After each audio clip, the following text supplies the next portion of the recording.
remoción e instalación del motor recíproco y una detección de fallas del motor, guión número 1516, hecho por el arquitecto Pacheco.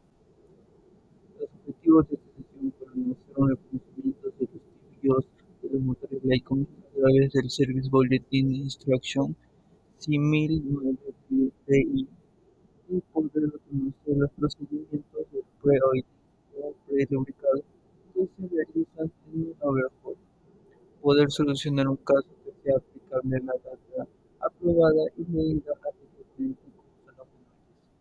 Conocer los procedimientos para la solución de fallas usando los manuales del troubleshooting y resolver distintas fallas que se puedan presentar y cómo el troubleshooting nos enseña el paso a paso para realizar estas tareas y reparaciones y tener la aeronave operativa.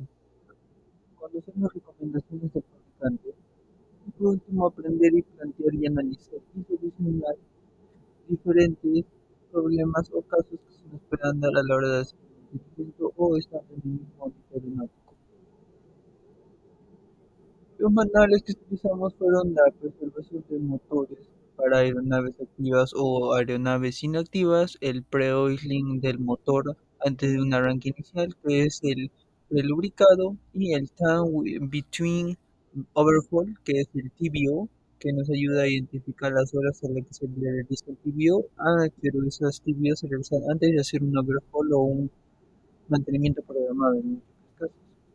Después vimos lo que es la guía de troubleshooting, que nos ayuda a identificar los casos de paso a paso de cómo solucionar un problema. Y utilizamos el manual Python para poder hacer una lista de chequeos donde podremos hacer, en este caso, nuestro desmontaje del motor. Lectura pre-oiling y year start, el cual se hizo la lectura correspondiente para hacer la interpretación y poder responder las preguntas, las cuales fueron: ¿qué es el pre-oiling y por qué es importante? Esto es importante para poder evitar posibles fallas que se puedan presentar en diferentes partes como los cojines, ya que se pueden llegar a generar altas velocidades resultante o resultado de las faltas de lubricación. En este caso puede ser durante un arranque inicial o el primer arranque del día, como se conoce, en todos los motores que se puedan considerar. Deben de agradecerse o engrasarse, en este caso, debe de agradecerse de que se engracen los motores para poder prevenir este primer arranque, puesto que como este primer arranque del día no están completamente lubricados todos los sistemas que deberían estar correctamente lubricados para que el motor funcione adecuadamente, por lo que no es necesario un pre-oiling en los motores después de un cambio de aceite, ya que esto se realiza cuando se realiza un cambio de aceite, no se requiere hacer un pre, puesto que ya se le ha hecho anteriormente su pre-oiling anterior. O siempre que se haya desconectado las líneas de aceite, no se debe tampoco de hacer lo mismo. Y este proceso se deberá de hacer siempre y cuando se haga antes del arranque inicial o después de un cambio o revisión del motor, como es una inspección en algunos casos, o el reemplazo de algunas partes del motor o del mismo drenaje donde esté el tanque donde se almacena el mismo aceite, o cualquier periodo que haya sido prolongado e inactivo de, en este caso, de la aeronave. ¿Cómo es el previous y cómo se debe usar en el starter? Bueno, eso tiene un procedimiento identificado para poder realizar, en el cual se debe utilizar donde se tiene que girar el motor, en el cual se arranca o en una fuente de alimentación externa. Si está disponible hasta que se ve el aceite al final de las líneas de aceite, desconectarlas del paso 1 y 2, 1, 2 y 3. Vuelva a conectar las líneas de aceite, a girar el motor con el arrancador del motor o el starter con la fuente de alimentación externa o el externo. Si está disponible, en este caso, hasta alcanzar una presión mínima de 20 libras. Estos indicadores o de indicación en el manómetro del aceite deben ser considerados. y debe haber una precaución. No energice el arranque por periodos superiores a 10 o 15 minutos. Deje enfriar después de cada energizado, en este caso de arranque, para poder mantener la aeronave segura. Después, energice el motor de arranque durante 2 o más periodos de 10 a 15 segundos. Esto se puede seguir para poder hacer un pre-oiling con un starter, que es un arrancador de después hizo la lectura del Service Model L180B, el cual se tuvo que hacer la interpretación para poder responder siguientes preguntas con conceptos técnicos y con respaldo de los manuales. ¿Qué son los motores activos según la ECO? Cuando el tiempo de un vuelo sea muy prolongado en algunos casos, y este motor se haya llegado a enfriar con aire, en este caso, en una forma continua a una velocidad constante, y estos motores tienen que llegar a una temperatura de 165 Fahrenheit a 200 Fahrenheit en intervalos que no excedan los 30 días. Estos son los requisitos para que se considere un motor activo. Y en algunos casos que me dice que cuáles son los motores o qué son los motores efectivos en estos casos son aquellas aeronaves que pertenecen a que no están operativas durante un periodo de más de 30 días y no se les ha indicado o se les ha dicho algo de que se puede hacer algo, por lo que están ahí varadas sin hacer nada durante 30 días. Eso se le considera una aeronave que se ha prolongado por un tiempo de 30 días. ¿Por qué es importante la preservación del motor?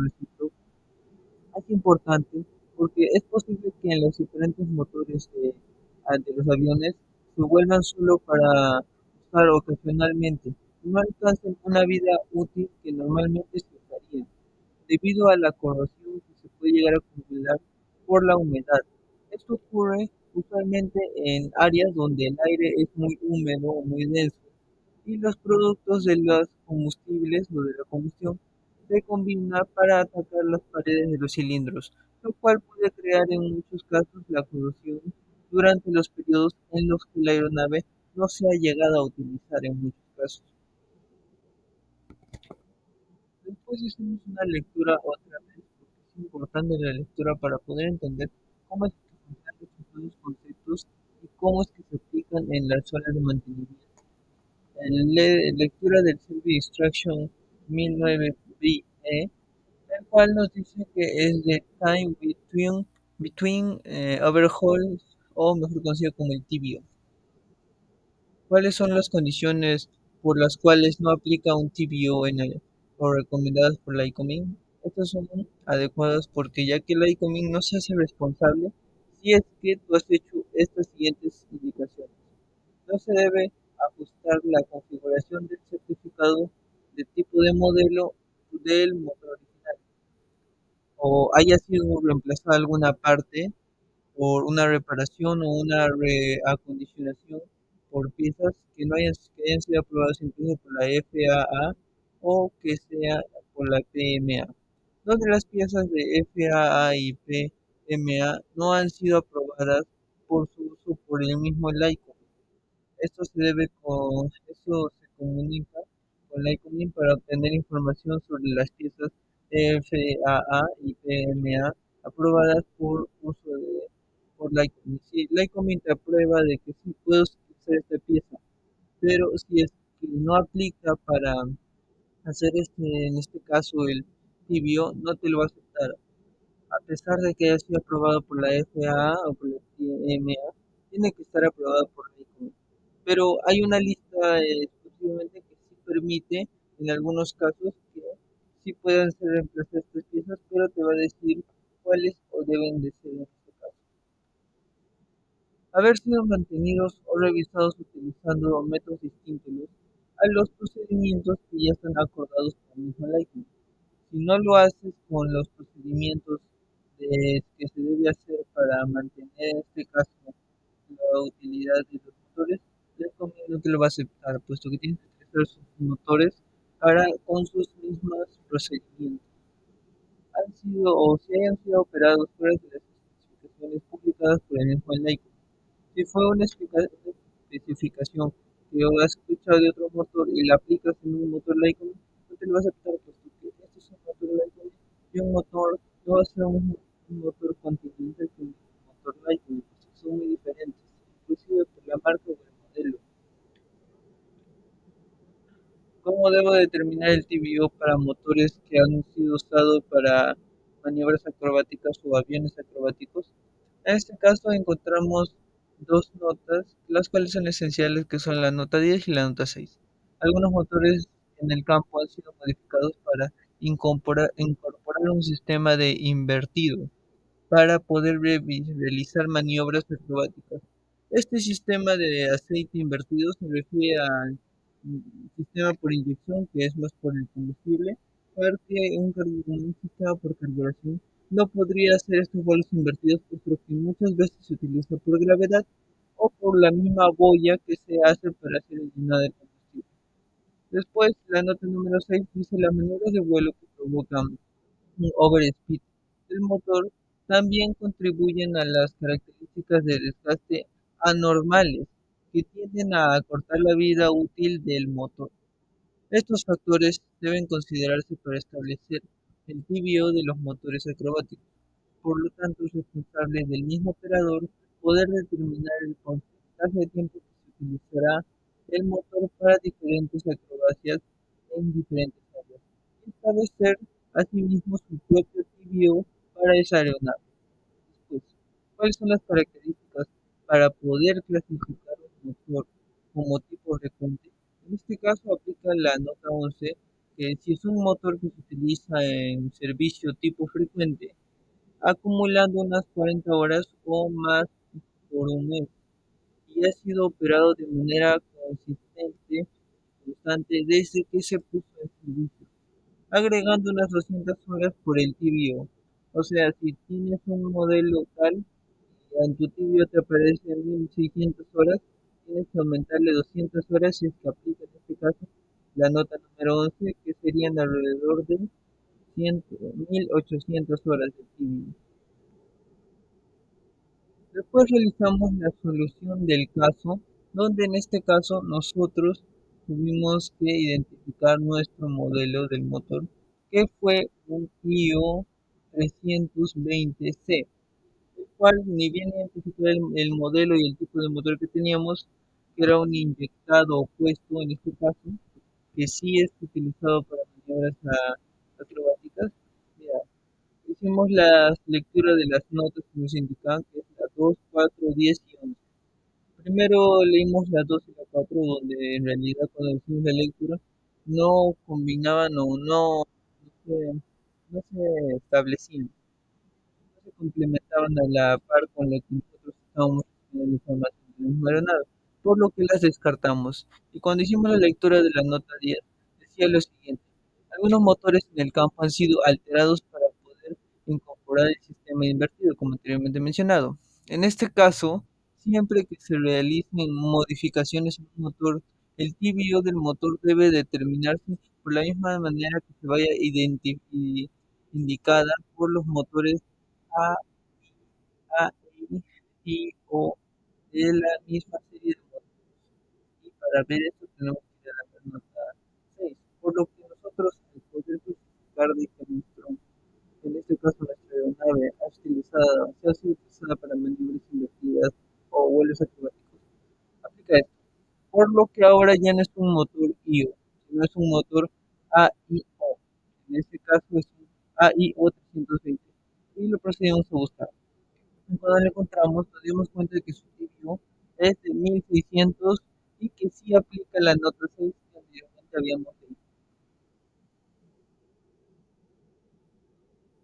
Después realizamos una comparación ya para el taller 16, donde identificamos el hardware y el hardware, donde el hardware es el trabajo manual que se realiza por las personas y si es un técnico es una persona que utiliza su fuerza o su habilidad para realizar diferentes reparaciones con las herramientas.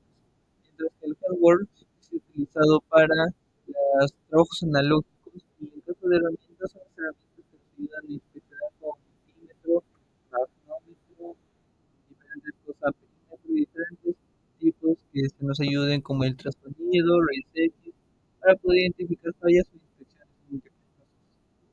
Después realizamos una actividad de abrazado o frenado, como se quiera considerar, pero mayormente es frenado de perros, que es utilizado para poder ajustar nuestros pernos y evitar que se desajusten en pleno vuelo. Esto se aplica mayormente en los motores, puesto que ahí es donde reciben mayor vibración. Por ende, los tornillos o tuercas se pueden llegar a desabrochar por la misma vibración. Por ende, se le aplica este frenado con alambre en el sentido de sellado, o en este caso de ajustado, para evitar que se salgan a la hora de tener vibración. Esto se realiza con un alicate de frenado para poder, o una pieza de frenado, para poder hacer una correcto frenado del mismo sistema. Después vimos lo que es el troubleshooting, el cual es un procedimiento paso a paso que usualmente se utiliza para poder determinar las causas o factores de un problema, así determinando y seleccionando la mejor opción que pueda ayudarnos a solucionar este problema y la que sea la más rápida para resolverlo al mismo tiempo. Y lo que siempre se debe recordar de este troubleshooting es que siempre se debe de empezar siempre por la cosa que sea más simple y por lo que cueste menos. Luego de que se haya trabajado con eso, se puede continuar con las cosas más complicadas, las que lleven más tiempo o incluso que se puedan invertir más dinero en el caso. Ya después realizamos otra lectura de manual, el cual fue del How to Go Solid of Your Engine, el cual nos ayudó para poder entender cómo es el enfriamiento repentino de un motor. ¿Qué es un enfriamiento repentino de tu motor? En este caso es cuando las operaciones o la operación que le das a tu motor tiende a inducir un enfriamiento muy excesivo y al mismo tiempo muy rápido del motor, que es a menudo se debe de combinar o asociar con una bajada rápida en un descenso muy repentino. Es un regreso al campo después de dejar caer los paracaídas algo parecido, o consideración de volcado en un planeador donde se hace caídas de golpe o cirugías así de caídas o pérdidas para hacer la aeronave, pero eso es peligroso puesto que causa el sobreenfriamiento gracias a que el aire que ingresa de impacto ayuda a enfriar mucho de mayor velocidad las aletas refrigerantes, por ende podría causar muchos daños. En este caso, como dice la pregunta, ¿cuál es el problema que puede causar un enfriamiento repentino del motor? Ya que puede causar como en las ranuras del refri puede llegar a estar un excesivo desgaste o en algunos casos que se llegara a romper, puesto que imagínate que el cilindro esté caliente, puesto que está funcionando por la expansión de los cuatro tiempos, y mientras las aletas de enfriamiento se enfríen más rápido por el impacto de aire y no se hayan desplegado bien y se hayan desplegado los cold plugs de manera así abierta, y la circulación del aire hará que las aletas de enfriamiento harán que el cilindro por fuera sea muy frío y por dentro ahora sea muy caliente, por ende puede llegar a comprimirse el cilindro y dañar incluso los rings o hasta el mismo pistón en muchos casos. La cabeza del cilindro puede llegar a agrietarse o una deformación en las válvulas de escape. También puede ser que la varilla de empuje se doble o incluso que se ensucien los spark plugs. Después, por último, realizamos una solución de caso, lo cual nos sigue continuando a mejorar nuestro análisis y percepción de cómo recibimos las cosas en el ámbito aeronáutico. Primero, después de realizar un caso en la aeronave Cessna 310 con motores Continental, que es turbo cargado, inyectado, puesto con 470 pulgadas cúbicas, cilindrada total, va a despegar. Se dirige, en este caso, a la cabecera de la pista. En este lugar del piloto coloca la aceleración al 100% y y al dirigirse en la Pressure Manifold, registra que es lo siguiente, o sea, cuando revisa su indicador de la Pressure Manifold, indica que el motor 1 está recibiendo 43, 23, 24 pulgadas, mientras que el motor 2 recibe 32 pulgadas. Por ende, hay una variación entre lo que está indicando por los dos motores, pues que deberían de ser lo mismo. Ahora, ¿cuál es la falla o reportaje que se da en esta página? Pues la falla al principio no aparece, digamos, el motor 1, pero si nos ponemos a ver el modelo 1, nos damos cuenta que es un turbocargador, o sea, tiene un turbocompresor. Por ende, debe de tener una mayor compresión en, en, el- en su cilindro, en este caso, puesto que ingresa más aire. Ahora, entonces, ¿cuál está mal? El motor 1, porque tiene una baja compresión, una baja presión en este caso.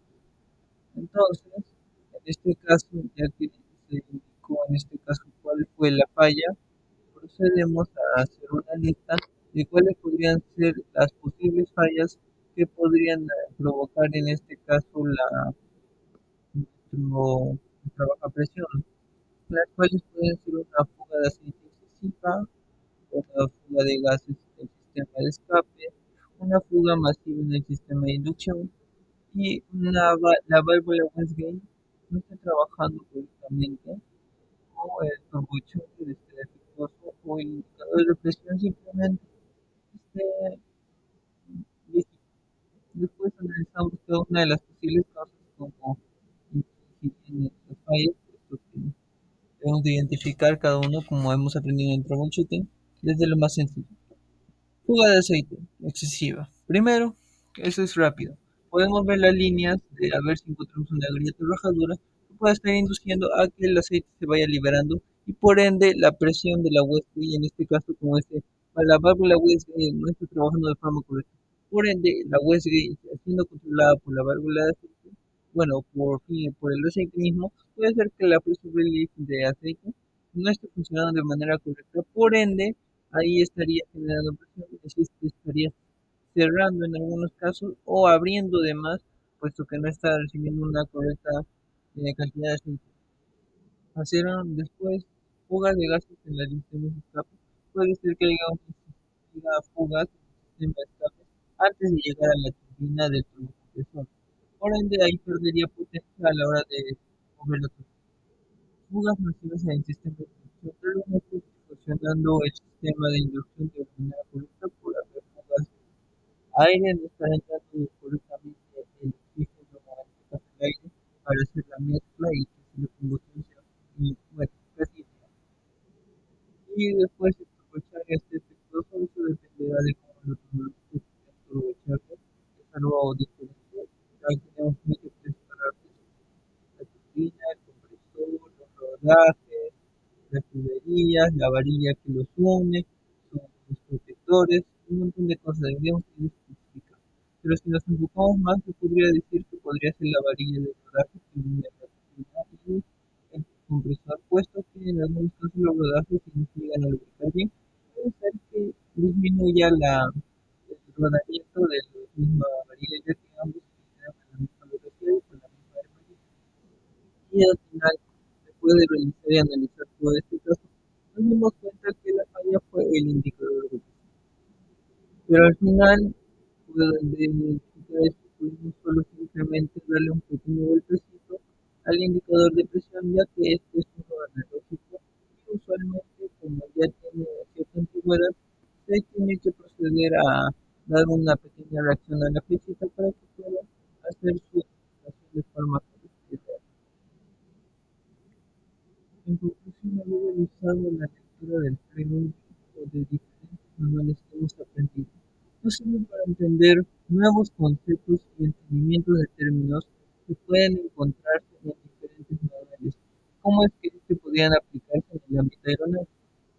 ¿Cómo saber realizar un TBO en una aeronave es esencial para poder calcular e identificar las horas que se debe realizar un TBO a una aeronave antes de hacer su mantenimiento programado? Y cómo en este caso debemos enfocarnos en los requisitos que debe de cumplir la aeronave para poderse establecer un tiempo correcto del título.